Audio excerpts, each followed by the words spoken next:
Clever yin kapuka duoki. I don't know punja wadone. Wacho no chago siasa 207. 207 yen nyoro ke. E jok mokwano gi jok ma nyoro donji politics to build leadership. There are people who not suffer for this party. They have not led. Talk no for. Waso na bedo kwa we chance. Nikesie moko areas mo ai nitie jok moko ma came before us. To gite mo maber. Iwinja. ODM puko lose focus. To nyaku understand party mane madongo. We have had presidential candidates. Wadwa ni ranga milona Abraham Lincoln. That is one man manomio America bedo United States of America. To noringi party sadi. Kapuko bedo president. Ranga milona Reagan.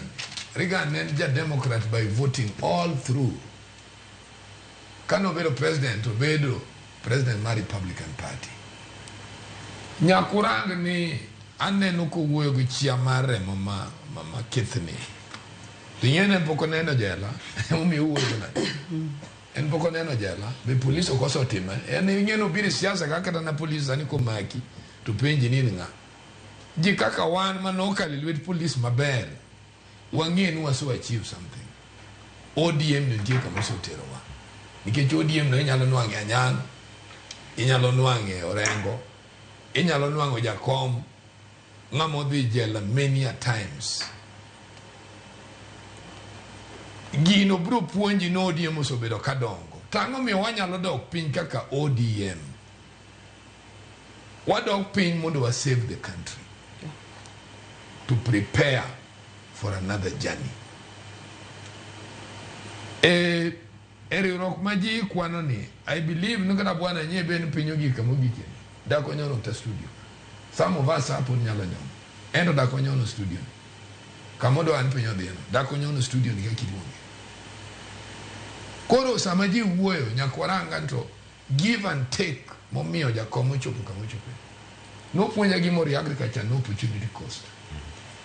Gimone gitim kabisa tiweyo ni ki conditions. Eka mapinyo chokete ODM.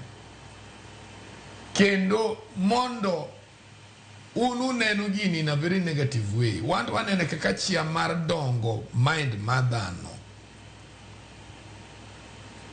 Nikichi nitie gik moko makwa weyo. Buja komo o exist in ma politics. Wabru bedo mabori go achieve. Keja komne opolo gi chia mapinya luluoro. Makata president must have nyalomio a hearing. Ningani also within this process. Ienega idea, let me give him a listening. Kiki when we give moko Wadwa this junior Nduku report could be adopted. No, they are good for this country.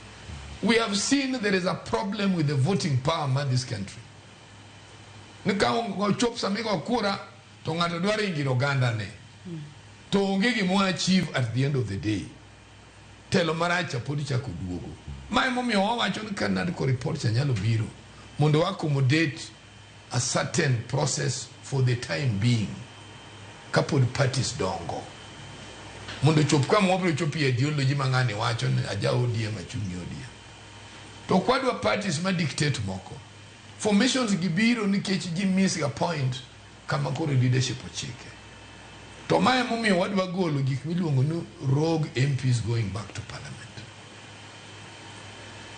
Mae mumi wadwa ketu ngama ong'eyo gima telo en okwa kawo ngama dhi bedo telo ma first employment mare mokuongo yude en bedo MCA. Pok notiyo kamora mora en ngama ncha goyo mana ji to nwango osomi tich. Jopiny oso yiere. Onge gima nyalo achieve gi jibela. Tom Nduku. Koro gimi penja mar party ni. Ne be wa yiero ji. Anyisi ni wan nyocha wani test.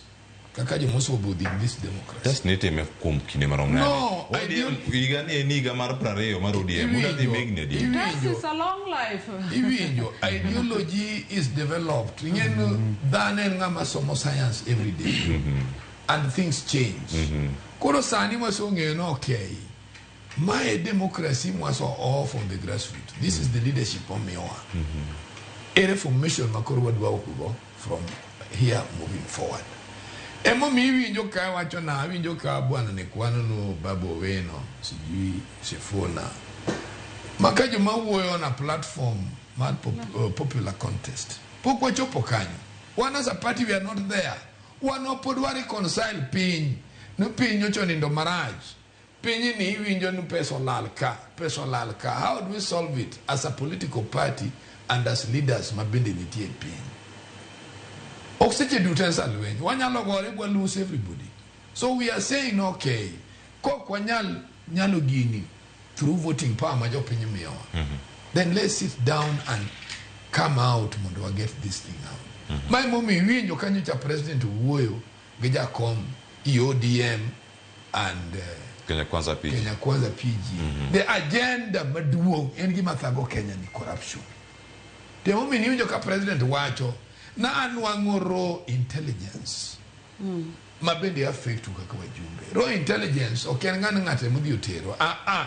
When you have this phone Cleophas, you are making a deal. Numondo wakali ni gini. Wale nwango sile kel million achiel. Kel million apare ma community member gibro yodo. Or nga machiel lokta an nenda biro iriti goko do hala. Iwinja. And I want to tell you because I've been a personal assistant maro leadership. Seche moko idhi neno mujumbe.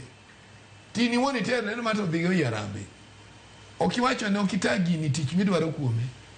To idhire go problem. To ka problem ni chato miyo experts mage. By the time experts mage utie korango gicha bo come up with analysis. Uso wuoth malach ma ini neno kama chal ni giche dhi yudo. Kakora advice biro to biro mopogore. Wachon gima ngane dwara en gima nokwal higa kama bugi kama. Manero intelligence manye president temo wacho na information mayudo di pitch institutions maraj parliament nyo signify mana only nikech macha nyo address leaders ka kada senator giro konego igi wang nyo address mana leaders ka but any information mar everybody in this country was been making a deal koro miuru prospect mar loss of pain through character madano ke gimomi gikini and character madano Cleophas. It's not about the party, it's character madano. This is what the two leaders have identified. But what you know mondo wadili character madano wadili corruption first. Ewe cheki thotha inya erokamana to Nduku